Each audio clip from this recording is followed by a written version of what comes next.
भक्त प्रहलाद। बालक प्रहलाद की कथा का वर्णन श्रीमद् भागवत में मिलता है। प्रहलाद के पिता हिरण्यकश्यपु दैत्यों के राजा थे। वह भगवान विष्णु को अपना शत्रु मानता था, परंतु प्रहलाद भगवान विष्णु का परम भक्त था। जब ये बात हिरण्यकश्यपु को पता चली तो उसने प्रहलाद पर अनेक अत्याचार किए, लेकिन फिर भी प्रहलाद की ईश्वर भक्ति कम न हुई। अंत में स्वयं भगवान विष्णु प्रहलाद की रक्षा के लिए नृसिंह अवतार लेकर प्रकट हुए। नृसिंह भगवान ने हिरण्यकश्यपु का वध कर दिया और प्रहलाद को अपनी गोद में बैठाकर प्रेम किया। छठा गुरुभक्त उपमन्यु। गुरु आयोधौम्य के एक शिष्य का नाम उपमन्यु था। वह बड़ा गुरुभक्त था। गुरु की आज्ञा से वह रोज गाय चराने जाता था। एक दिन गुरु ने उससे पूछा कि तुम अन्य शिष्यों से मोटे और बलवान दिख रहे हो, तुम क्या खाते हो? तब उपमन्यु ने बताया कि मैं भिक्षा मांगकर ग्रहण कर लेता हूँ। गुरु ने उससे कहा कि मुझे निवेदन किया बिना तुम्हें भिक्षा का अन्न नहीं खाना चाहिए। उपमन्यु ने गुरुजी की बात मान ली। कुछ दिनों बाद पुण्य गुरुजी ने उपमन्यु से वही प्रश्न पूछा तो उसने बताया कि वह गायों का दूध पीकर अपनी भूख मिटाता है। तब गुरु ने उसे ऐसा करने से भी मना कर दिया, लेकिन इसके बाद भी उपमन्यु के पहले जैसे दिखने पर गुरुजी ने उससे पुनः वही प्रश्न किया। तब उपमन्यु ने बताया कि बछड़े गाय का दूध पीकर जो फेन झाग उगल देते हैं वह उसका सेवन करता है। गुरु आयोधौम्य ने उसे ऐसा करने से भी मना कर दिया। जब उपमन्यु के सामने खाने पीने के सभी रास्ते बंद हो गए, तब उसने एक दिन भूख से व्याकुल होकर आखड़े के पत्ते खा लिए। वह पत्ते जहरीले थे। उन्हें खाकर उपमन्यु अंधा हो गया और वह वन में भटकने लगा। दिखाई न देने पर उपमन्यु एक कुएं में गिर गया। जब उपमन्यु शाम तक आश्रम नहीं लौटा तो गुरु अपने अन्य शिष्यों के साथ उसे ढूंढने वन में पहुंचे। वन में जाकर गुरु ने उसे आवाज लगाई। तब उपमन्यु ने बताया कि वह कुएं में गिर गया है। गुरु ने जब इसका कारण पूछा तो उसने सारी बात सच सच बता दी।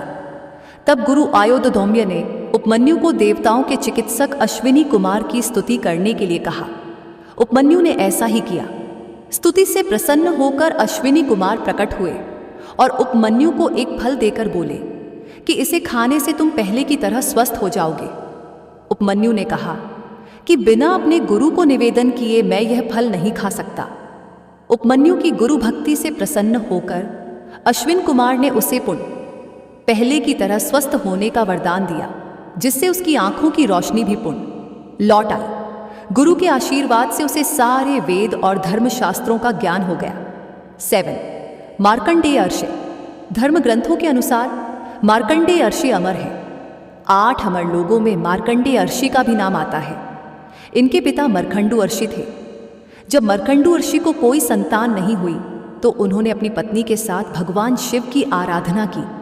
उनकी तपस्या से प्रकट हुए भगवान शिव ने उनसे पूछा कि वे गुणहीन दीर्घायु पुत्र चाहते हैं या गुणवान 16 साल का अल्पायु पुत्र। तब मरकंडू ऋषि ने कहा कि उन्हें अल्पायु लेकिन गुणी पुत्र चाहिए। भगवान शिव ने उन्हें ये वरदान दे दिया। जब मार्कंडेय ऋषि 16 वर्ष के होने वाले थे तब उन्हें ये बात अपनी माता द्वारा पता चली। अपनी मृत्यु के बारे में जानकर वे विचलित नहीं हुए और शिव भक्ति में लीन हो गए। इस दौरान सप्तर्षियों की सहायता से ब्रह्मदेव से उनको महामृत्युंजय मंत्र की दीक्षा मिली। इस मंत्र का प्रभाव यह हुआ कि जब यमराज तय समय पर उनके प्राण हरने आए तो शिव भक्ति में लीन मार्कंडेय ऋषि को बचाने के लिए स्वयं भगवान शिव प्रकट हो गए और उन्होंने यमराज के वार को बेअसर कर दिया। बालक मार्कंडेय की भक्ति देखकर भगवान शिव ने उन्हें अमर होने का वरदान दिया। 8वां गुरुभक्त एकलव्य। एकलव्य की कथा का वर्णन महाभारत में मिलता है। उसके अनुसार एकलव्य निषाद राज हिरण्यधनु का पुत्र था। वह गुरु द्रोणाचार्य के पास धनुर्विद्या सीखने गया था, लेकिन राजवंश का न होने के कारण द्रोणाचार्य ने उसे धनुर्विद्या सिखाने से मना कर दिया। तब एकलव्य ने द्रोणाचार्य की एक प्रतिमा बनाई और उसे ही गुरु मानकर धनुर्विद्या का अभ्यास करने लगा। एक बार गुरु द्रोणाचार्य के साथ सभी राजकुमार शिकार के लिए वन में गए। उस वन में एकलव्य अभ्यास कर रहा था। अभ्यास के दौरान कुत्ते के भौंकने पर एकलव्य ने अपने बाणों से कुत्ते का मुंह बंद कर दिया। जब द्रोणाचार्य व राजकुमारों ने कुत्ते को इस हाल में देखा तो वे उस धनुर्धर को ढूंढने लगे। जिसने इतनी कुशलता से बाण चलाए थे। एकलव्य को ढूंढने पर द्रोणाचार्य ने उससे उसके गुरु के बारे में पूछा। एकलव्य ने बताया कि उसने प्रतिमा के रूप में ही द्रोणाचार्य को अपना गुरु माना है। तब गुरु द्रोणाचार्य ने गुरु दक्षिणा के रूप में एकलव्य से दाहिने हाथ का अंगूठा मांग लिया। एकलव्य ने बिना कुछ सोचे अपने अंगूठा द्रोणाचार्य को दे दिया।